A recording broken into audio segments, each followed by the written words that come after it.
Hello guys, welcome back to our YouTube channel. तो देखिए, मैं आपका दोस्त अभय आज आप लोगों के साथ लेकर आया हूँ वीडियो, जिसमें आज हम देखने वाले हैं जो भी दिल्ली यूनिवर्सिटी के सेमेस्टर 5 के स्टूडेंट हैं, चाहे आप बीकॉम प्रोग्राम कोर्स में हो, चाहे आप बीकॉम ऑनर्स कोर्स में हो, आप सभी के पास एक सब्जेक्ट हैगा income tax law and practice. तो अब मैं आप लोगों के साथ लेकर आने वाला हूँ चैनल के ऊपर इस income tax law and practice की वीडियो, जिसके अंदर मैं आपको इस कंप्लीट सब्जेक्ट को डिटेल में कवर करवाने वाला हूँ। जितना भी कंटेंट आपके एग्जाम के लिए रेलेवेंट है, आपके सिलेबस में दिया गया है, सारी चीजें आपको काफी डिटेल में कवर करवाने वाला हूँ। सारी थ्योरी, सारे प्रैक्टिकल टॉपिक्स और उनके क्वेश्चन साथ में सारी चीजें आपको कवर करवाने वाला हूँ काफी डिटेल में। तो चैनल पर आपको एक के बाद एक वीडियोस मिलेंगी इस सब्जेक्ट की, जिसमें मैं इस कंप्लीट सब्जेक्ट को आपको कवर करवा दूंगा। जिन नोट्स में से आपको मैं ये कवर करवा रहा हूँ, ये पेड नोट्स है। अगर आपको ये नोट्स चाहिए तो आप ये परचेज कर सकते हैं। 199 रुपीज में आपको पांचों यूनिट्स के नोट्स अवेलेबल मिल जाएंगे, जिसके अंदर सारी थ्योरी कवर करवाई गई होगी। जो जो कंटेंट आपके सिलेबस में दिया गया है, उसके अलावा जो जो आपके प्रैक्टिकल पार्ट, इंपॉर्टेंट पार्ट है, उसके सभी के क्वेश्चंस भी इसमें इंक्लूड करे गए हैं, साथ में उनके सॉल्यूशन भी प्रोवाइड करवाए गए हैं। तो 199 रुपीज में आप इस पांचों यूनिट के नोट्स को खरीद सकते हैं। नोट्स परचेज करने के लिए आप मेरे को व्हाट्सएप या टेलीग्राम पर डीएम करिए, वहां से आप इसे परचेज कर सकते हैं। तो चलिए, अब बिना देर किए शुरू करेंगे हम अपनी आज की वीडियो। लेकिन अगर आपने अभी तक चैनल को सब्सक्राइब ना करा हो तो चैनल को जरूर सब्सक्राइब कर लें इस टाइप के और कंटेंट के लिए। वीडियो को अपने सभी दोस्तों के साथ शेयर करना ना भूलें। तो देखिए, आज की वीडियो में हम देखने वाले हैं जो आपकी यूनिट नंबर 2 है, उसका वीडियो का पार्ट नंबर 2, जिसमें हमें profits in लिeu of salary section 17 subsection 3 इससे और इससे आगे का कंटेंट देखना है। इससे पहले का जो कंटेंट है वो हम वीडियो के पार्ट नंबर 1 में कवर कर चुके हैं। अगर आपने अभी तक वो वीडियो नहीं देखी है तो चैनल पर अपलोड हो रखी है, आप उसे वहां चेक कर सकते हैं। In addition to their base salary, employee typically gets a set amount in allowance from their employee. अपनी बेसिक सैलरी के साथ साथ एम्प्लॉय को कुछ एक सेट अमाउंट मिलती है अलाउंस की अपने एम्प्लॉयर से। The thing listed in section 17(1) do not include them the term allowance. तो जो सेक्शन 17 सबसेक्शन 1 हमने पढ़ा, उसमें टर्म अलाउंस का यूज नहीं होता है। The following payment will not be included in the profit in लिeu of salary. तो जो ये सारी चीजें हमें बताई गई हैं प्रॉफिट्स इन लिeu ऑफ सैलरी, ये हम सैलरी के अंदर इंक्लूड नहीं करते हैं। पहला है death cum retirement gratuity, commuted value of pension, compensation received on retrenchment, compensation received on voluntary retirement, payment from statutory provident fund, payment from recognised provident fund, payment from approved superannuation fund and house rent allowance. ये सारी चीजें हम salary के अंदर include नहीं करते हैं।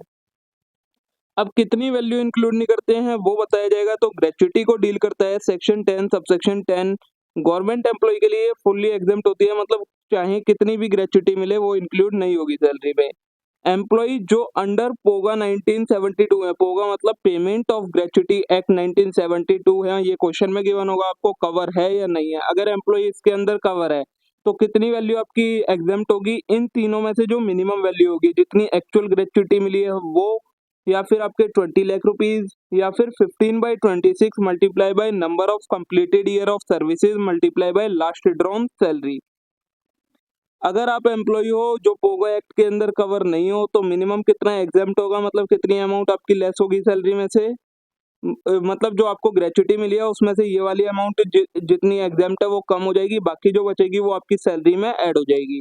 तो ग्रेच्युटी रिसीव्ड 20 लाख, या फिर 1/2 multiply number of completed year multiply by average salary. अब जो यहाँ पर सैलरी की बात हो रही है वो हो रही है basic plus DA plus commission on turnover, ठीक है। For non-government employee covered by Gratuity Act, incomplete year of service is considered as full year only then 6 month is completed। ऐसे एम्प्लॉय जो पोगा एक्ट के अंदर कवर हैं, तो जो उनके लिए इनकम्प्लीट ईयर ऑफ सर्विसेज हम कंसीडर करेंगे, वो फुल ईयर कवर करेंगे, भले ही उसका पीरियड अगर 6 मंथ से कम का है, मतलब किसी के 4 मंथ बाकी हैं तो भी हम उसे 1 ईयर मान लेंगे कि उसका 1 ईयर बाकी है। अगर नॉन गवर्नमेंट एम्प्लॉय है और अगर वो ग्रेच्युटी एक्ट के अंदर कवर नहीं है तो उसमें इनकम्प्लीट ईयर ऑफ सर्विस हम कंसीडर नहीं करेंगे, भले ही वो 6 महीने से ज्यादा का हो। For non government employee covered by gratuity act, average salary means salary average salary for the 10 month immediately preceding the month in which the employee has retired. जो नॉन गवर्नमेंट एम्प्लॉय है उसके लिए जो एवरेज सैलरी है बोली गई है, ये एवरेज सैलरी कैसे कैलकुलेट करेंगे? Average salary means average salary of last 10 month, immediately preceding 10 month की जो एवरेज सैलरी होगी वो इंक्लूड करेंगे। ये इसका एग्जांपल है और ये इसका सॉल्यूशन दे रखा है, ठीक है। नेक्स्ट है provident fund. The provident fund is a saving scheme primarily design to provide financial security and retirement benefit to the employee. जो प्रोविडेंट फंड है वो क्या है, एक तरीके की सेविंग स्कीम है जो कि एम्प्लॉय को रिटायरमेंट के टाइम पर फाइनेंशियल सिक्योरिटी प्रोवाइड करने के लिए क्रिएट करा जाता है। A set sum is taken each month from an employee's pay and deposited into provident fund account under any provident fund programme. इसके अंदर क्या करा जाता है, एम्प्लॉय की जो सैलरी होती है उसमें से कुछ पोर्शन काट लिया जाता है हर महीने और उसके प्रोविडेंट फंड अकाउंट में डिपॉजिट कर दिया जाता है। A specific fix some is also deposited in it by employer, और साथ में जो एम्प्लॉयर होता है वो भी थोड़ा अमाउंट जमा करता है। After that the money is invested in government bank और पोस्टल सिक्योरिटी, और उसके बाद उस मनी को गवर्नमेंट बैंक्स में, पोस्टल सिक्योरिटीज में, इन सब में इन्वेस्ट कर दिया जाता है। When an employee retire or leave the company, the entire amount accumulated plus interest is paid to him। तो जब एम्प्लॉय रिटायर होता है या कंपनी को छोड़ता है तो उसे जितना अमाउंट उसके प्रोविडेंट फंड में होता है वो, और उसके ऊपर जितना उसे इंटरेस्ट मिला होता है वो सारी अमाउंट उसे पे कर दी जाती है। प्रोविडेंट फंड तीन तरीके के होते हैं, statutory provident fund, recognised provident fund and unrecognised provident fund. तो अगर स्टैट्यूटरी प्रोविडेंट फंड है तो जो एम्प्लॉयर का कंट्रीब्यूशन होता है वो आपकी एम्प्लॉय की इनकम ट्रीट नहीं करा जाता है। जो उस पर इंटरेस्ट होता है वो भी एम्प्लॉय के हाथ में एग्जेम्प्ट होता है, उसके ऊपर उसे टैक्स नहीं देना होता है। और टर्मिनेशन के टाइम पर जो मिलती है उसे अमाउंट, लमसम अमाउंट होती है, वो भी एग्जेम्प्ट होती है, उसके ऊपर भी उसे कोई टैक्स नहीं लगता है, ठीक है। जो रिकॉग्नाइज्ड प्रोविडेंट फंड होता है उसके अंदर जो एम्प्लॉयर का कंट्रीब्यूशन होता है वो 12% ऑफ सैलरी तक इनकम के अंदर कैलकुलेट नहीं करा जाता है। अगर 12% से ज्यादा होता है वो कंट्रीब्यूशन एम्प्लॉयर का, तो वो फिर एम्प्लॉय की इनकम ट्रीट होने लगती है। इंटरेस्ट का जो पोर्शन है, इंटरेस्ट जो मिलता है वो 9.5% तक का अगर इंटरेस्ट है पर एनम तो एग्जेम्प्ट रहता है। अगर 9.5 से ज्यादा है इंटरेस्ट तो वो फिर एम्प्लॉय के हैंड में चार्ज हो जाता है। नेक्स्ट है amount received at the time of termination. Termination के टाइम पर जो लमसम में अमाउंट मिलता है वो एग्जेम्प्ट होता है एम्प्लॉय के हैंड में अगर वो कुछ सर्टेन कंडीशन सेटिस्फाई करता है, ठीक है। नेक्स्ट है हमारा अनरिकॉग्नाइज्ड प्रोविडेंट फंड। तो इसमें जो एम्प्लॉयर का कंट्रीब्यूशन होता है वो जो एम्प्लॉयर का कंट्रीब्यूशन है वो एम्प्लॉय की इनकम का पार्ट नहीं बनता है। जो इंटरेस्ट होता है वो भी एग्जेम्प्ट होता है एम्प्लॉय के हैंड में, और जो अमाउंट मिलती है टर्मिनेशन के टाइम पे उसका अलग ट्रीटमेंट होता है। नेक्स्ट है हमारा जो पब्लिक प्रोविडेंट फंड। इसमें जो एम्प्लॉयर का कंट्रीब्यूशन होता है, contribution employer do not contribute, जो एम्प्लॉयर होता है वो इसके अंदर कंट्रीब्यूट नहीं करता है। इंटरेस्ट जो होता है वो एग्जेम्प्ट होता है, और जो अमाउंट टर्मिनेशन के टाइम पर मिलती है वो भी एग्जेम्प्ट होती है टैक्स से, ठीक है। ये हो गया आपका प्रोविडेंट फंड का, इस पर कोई इतना इंपॉर्टेंट क्वेश्चन नहीं आता है। नेक्स्ट है हमारा लीव सैलरी का section 10 subsection 10AA। Government employee के लिए जो लीव सैलरी होती है वो पूरी तरीके से एग्जेम्प्ट होती है, उनकी सैलरी का पार्ट नहीं बनती है। नॉन गवर्नमेंट के लिए जो मिलती है उसमें से आपकी इन जो ये आपकी एग्जेम्पशन दी है इतनी अमाउंट लेस हो जाती है, बाकी जो बचती है वो आपकी सैलरी में इंक्लूड हो जाती है। अब कितनी अमाउंट आपकी डिडक्ट होती है, वो इन चारों में से जो सबसे कम अमाउंट होती है वो डिडक्ट होती है। Leave credit available multiply by average monthly salary, या फिर 10 मंथ की एवरेज सैलरी, या फिर 3 लाख रुपीज, या फिर लीव एनकैशमेंट जो आपको एक्चुअल में मिली है।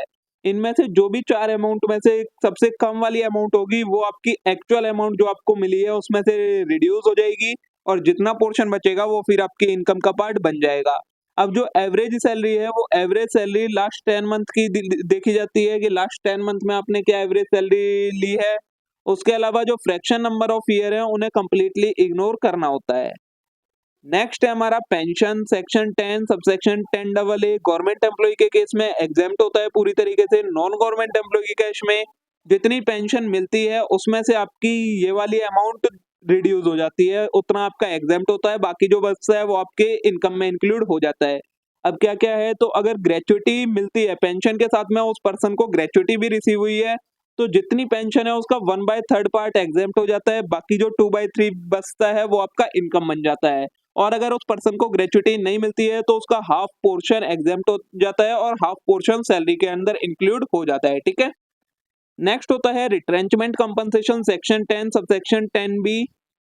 जितना आपको मिलता है रिट्रेंचमेंट कंपनसेशन उसमें से आपकी ये वाली अमाउंट एग्जेम्प्ट हो जाती है। अब ये कौन सी अमाउंट है, तो इन तीन में से जो भी आपकी सबसे लेस अमाउंट होती है वो रिड्यूस कर दी जाती है जो एक्चुअल मिला है उसमें से, बाकी जो बचता है वो आपका इनकम बन जाता है। तो अमाउंट एक्चुअली रिसीव्ड जो आपको एक्चुअल में अमाउंट मिली है वो, या फिर 5 लाख रुपीज, या फिर 15/26 multiply by average salary of last 3 month multiply number of completed year of service और part in excess of 6 month. इन तीनों में से जो भी सबसे कम अमाउंट होती है उतनी आपकी एक्चुअल रिट्रेंचमेंट कंपनसेशन में से रिड्यूस हो जाती है, बाकी जो बचता है वो आपका सैलरी का पार्ट बन जाता है। नेक्स्ट है voluntary retirement scheme section 10 subsection 10C।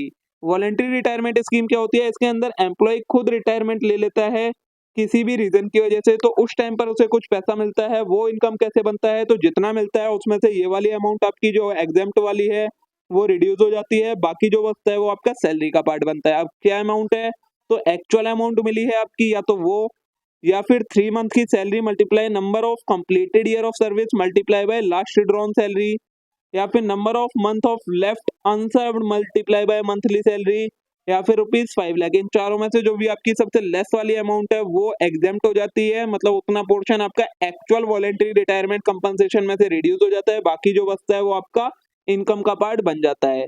Salary में आपकी बेसिक सैलरी आती है, डीए पार्ट आता है सैलरी का, और कमीशन ऑन टर्नओवर आता है। नेक्स्ट है value of house accommodation new rule 3(1). तो if house accommodation is owned by any other employer and provided to employee, क्या बोला है, अगर हाउस अकोमोडेशन एम्प्लॉयर प्रोवाइड करवा रहा है एम्प्लॉय को, तो अगर 10 लाख तक की पॉपुलेशन है तो आपकी जो सैलरी है उसका 7.5% आपका हाउस अकोमोडेशन की वैल्यू मानी जाएगी और उतना टैक्सेबल हो जाएगा। अगर ऐसी जगह पे हो आप जहाँ पर 10 लाख से ज्यादा और 25 लाख से कम पॉपुलेशन है, तो जो आपका सैलरी का 10% है उतनी वैल्यू टैक्सेबल हो जाएगी। और अगर आपकी पॉपुलेशन 25 लाख से ज्यादा की है तो आपका सैलरी का 15% पार्ट टैक्सेबल हो जाएगा। फिर है if house accommodation is hired by employer on rent and provided to employee taxable value is minimum of 2। अगर एम्प्लॉयर ने हाउस अकोमोडेशन रेंट पर ली है फिर एम्प्लॉय को प्रोवाइड करवाई है, तो उसके अंदर आपकी दो वैल्यू है, उनमें से जो आपकी मिनिमम वैल्यू होगी उतनी टैक्सेबल हो जाएगी, या तो जो आपने एक्चुअल रेंट पे कराया एम्प्लॉयर ने वो, या फिर जो आपका सैलरी है उसका 15%, जो भी इनमें से लीस्ट वैल्यू होगी वो आपकी टैक्सेबल इनकम में इंक्लूड हो जाएगी। फिर है if accommodation is furnished calculate assuming that accommodation is unfurnished and increase the calculated value by 10% of cost of furniture or by actual higher charges paid or payable for such furniture। क्या बोला है, अगर आपको accommodation मिली है साथ में furnished मिली है, furnished का मतलब होता है कि फर्नीचर के साथ मिली है, सारे फर्नीचर के साथ, तो आप पहले अनफर्निश्ड हाउस अकोमोडेशन की वैल्यू कैलकुलेट करें, फिर उस वैल्यू को जो आपकी फर्नीचर की वैल्यू है उसके 10% से इंक्रीज कर दें, या फिर अगर आपके जो एम्प्लॉयर है उसने कोई हायर चार्जेस दिए हैं तो वो हायर चार्जेस ऐड कर दें, तो आपकी जो वैल्यू निकल के आएगी वो आपकी वैल्यू टैक्सेबल वैल्यू में इंक्लूड हो जाएगी। फिर है furniture is owned by employer taxable value is 10% of original cost of furniture to employer per annum. अगर फर्नीचर जो है वो एम्प्लॉयर का खुद का फर्नीचर है तो आपकी जो हाउस अकोमोडेशन की वैल्यू होगी वो हाउस अकोमोडेशन की unfurnished value plus 10% of furniture cost, वो आपकी टैक्सेबल वैल्यू हो जाएगी। फिर if the furniture is hired by employer taxable value is actual higher charges, वही लिखा है, ठीक है। नेक्स्ट है हमारा वैल्यू ऑफ कार रूल 3(2).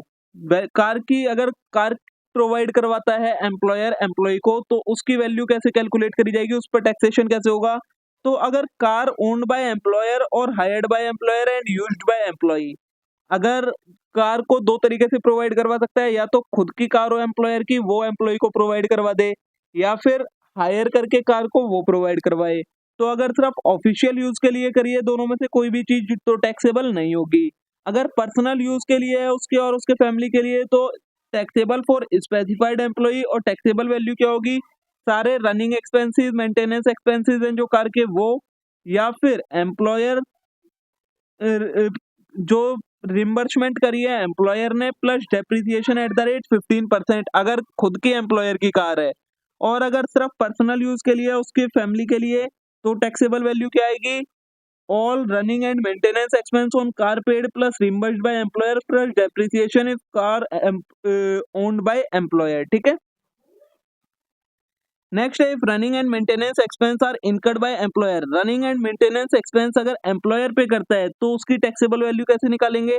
अगर 1600 सीसी तक का या 1.6 लीटर का कार का स्पेसिफिकेशन है तो 1800 per month plus 900 for driver, ये आपकी टैक्सेबल वैल्यू में इंक्लूड हो जाएगा। और अगर 1600 सीसी से ज्यादा का है तो 2400 per month plus 900 for driver, ठीक है। नेक्स्ट है if running and maintenance expense are incurred by employee, अगर रनिंग और मेंटेनेंस के जो एक्सपेंस है वो एम्प्लॉय इनकर कर रहा है, तो अगर 1600 सीसी तक का इंजन है और 1.6 लीटर की स्पेसिफिकेशन है तो टैक्सेबल वैल्यू क्या मानी जाएगी, 600 per month plus 900 for driver, इतनी आपकी सैलरी के अंदर इंक्लूड हो जाएगी। और अगर 1600 सीसी या फिर 1.6 लीटर से ज्यादा का है तो फिर 900 पर मंथ और 900 फॉर ड्राइवर, ये आपकी सैलरी के अंदर इंक्लूड हो जाएगी मोटर की वैल्यू, ठीक है। नेक्स्ट है इफ कार इज ओन्ड और hired by employee and running and maintenance expense are incurred by the employer and car is used by employee, क्या बोला है, कार को या तो एम्प्लॉय की कार है या एम्प्लॉय ने उसे हायर करा है, उसके जो रनिंग एंड मेंटेनेंस है वो एम्प्लॉयर पे कर रहा है और कार यूज एम्प्लॉय कर रहा है। अगर सिर्फ ऑफिशियल पर्पस के लिए कर रहा है तो इस केस में नो टैक्सेबल होगी नहीं वो। अगर पर्सनल पर्पस के लिए यूज कर रहा है तो taxable for all employee and taxable value क्या होगी, running and maintenance expense on car paid and reimbursed by employer, जितना employer running and maintenance expense pay कर रहा है उतनी वैल्यू आपकी सैलरी के अंदर इंक्लूड कर दी जाएगी, ठीक है। नेक्स्ट अगर पार्शियली ऑफिशियल पर्पस के लिए और पार्शियली पर्सनल यूज के लिए है एम्प्लॉय के, तो टैक्सेबल होगी सभी एम्प्लॉय के लिए और उसकी टैक्सेबल वैल्यू कैसे निकालेंगे वो अलग से कैलकुलेट करेंगे। If employer maintain proper separate record for of expense of for official and private use, if employer does not maintain proper separate record for official and private use then taxable value shall be computed as follow, क्या बोला है, अब अगर car आपकी खुद की car है employ की, एम्प्लॉयर रनिंग एंड मेंटेनेंस पे कर रहा है और कार का यूज किस लिए हो रहा है, कुछ ऑफिशियल पर्पस के लिए और कुछ प्राइवेट पर्पस के लिए हो रहा है। तो अगर एम्प्लॉयर सेपरेट एक्सपेंस बुक कर रहा है कि हाँ ऑफिशियल पर्पस के लिए मैंने इतना एक्सपेंस बुक करा है और जो उसके पर्सनल एम्प्लॉय के पर्सनल यूज पर जो एक्सपेंस हुआ है वो अलग बुक कर रहा है, तो जो ऑफिशियल पर्पस वाला है वो उसकी सैलरी के अंदर इंक्लूड हो जाएगा सिंपली। अगर अलग एक्सपेंस बुक नहीं हो रहे हैं, टोटल में एग्रीगेट में एक्सपेंस बुक हो रहे हैं तो टैक्सेबल वैल्यू कैसे निकलेगी, वही सेम। अगर 1600 सीसी या फिर 1.6 लीटर तक की स्पेसिफिकेशन है तो actual running and maintenance expense incurred by employer, employer ने जितने एक्चुअल पे करे हैं और उसमें से लेस कर देंगे हम 1800 पर मंथ रनिंग मेंटेनेंस का और 900 पर मंथ फॉर ड्राइवर, ठीक है। फिर है मोर देन 1600 सीसी या 1.6 लीटर की स्पेसिफिकेशन है तो एक्चुअल में से लेस कर देंगे 2400 पर मंथ आपके रनिंग एंड मेंटेनेंस और 900 फॉर ड्राइवर, ठीक है। ऐसे आपकी मोटर वैल्यू की जो टैक्सेबल वैल्यू है वो आपकी सैलरी के अंदर इंक्लूड होती है उसे टोटल सैलरी कैलकुलेट करने के लिए। यहाँ पर आपका सारा कंसेप्ट खत्म हो जाता है सैलरी वाला, जो जो अलाउंस थे, जो जो इंपॉर्टेंट एग्जेम्पशन थी, डिडक्शन थी, सारी चीजें मैंने आपको एक्सप्लेन कर दी हैं। अब जो लास्ट टॉपिक बचा है हमारा वो है new alternate tax regime section 115 BAC। ये जो सारी चीजें थी ये आपकी पुरानी स्कीम के अकॉर्डिंग थी जो ओल्ड स्कीम है। 115 BAC जो हमारी न्यू स्कीम है उसमें क्या है, the new alternative tax regime under 115 BAC income tax was introduced in budget 2020 to provide tax payer with an option for simplified tax structure. इसकी ये कब आई थी, बजट 2020 के अंदर आई थी 115 BAC सेक्शन के अंदर, जिसके अंदर आपका जो टैक्स स्ट्रक्चर है वो थोड़ा सा सिंप्लीफाई कर दिया था। The alternative tax regime offer lower income rate compare to existing slab rate, जो पहले का रेट है स्लैब रेट है इनकम के ऊपर टैक्स कैलकुलेट करने के, न्यू वाले में वो रेट्स कम हो गए हैं। The rate under this regime are, अब न्यू स्कीम में क्या रेट है, 2.5 तक आपकी नील, 2.5 से 5 लाख तक 5%, 5 से 7.5 तक 10%, 7.5 से 10 लाख तक 15%, 10 से 12.5 तक 20%, 12.5 से 15 लाख 25% और 15 लाख से अगर ज्यादा का है तो आपका 30% टैक्स बनता है, ठीक है। लेकिन इसके अंदर न्यू टैक्स रिजीम में आपको किसी भी तरीके की कोई डिडक्शन या एग्जेम्पशन नहीं मिलती है। 80C की कोई डिडक्शन, ये सारी आप बाद में पढ़ेंगे कि 80C में क्या डिडक्शन होती है, 80D में क्या होती है, तो इसके अंदर आपको कोई भी डिडक्शन या एग्जेम्पशन नहीं मिलती है न्यू स्कीम के अंदर, ठीक है। और ये किसके लिए है, इंडिविजुअल टैक्स पेयर और HUF के लिए है, सिर्फ न्यू स्कीम कंपनीज पर न्यू स्कीम एप्लीकेबल होती नहीं है, ठीक है। तो देखिए यहाँ पर दोस्तों आपकी ये सैलरी वाला पार्ट खत्म हो जाता है यूनिट नंबर 2 का। अब हम मिलेंगे नेक्स्ट वीडियो में इनकम फ्रॉम हाउस प्रॉपर्टी वाली वीडियो के साथ। तब तक के लिए आप आज की इस वीडियो को लाइक करें, चैनल को सब्सक्राइब करना ना भूले, वीडियो को अपने सभी दोस्तों के साथ शेयर करना ना भूले। Thank you.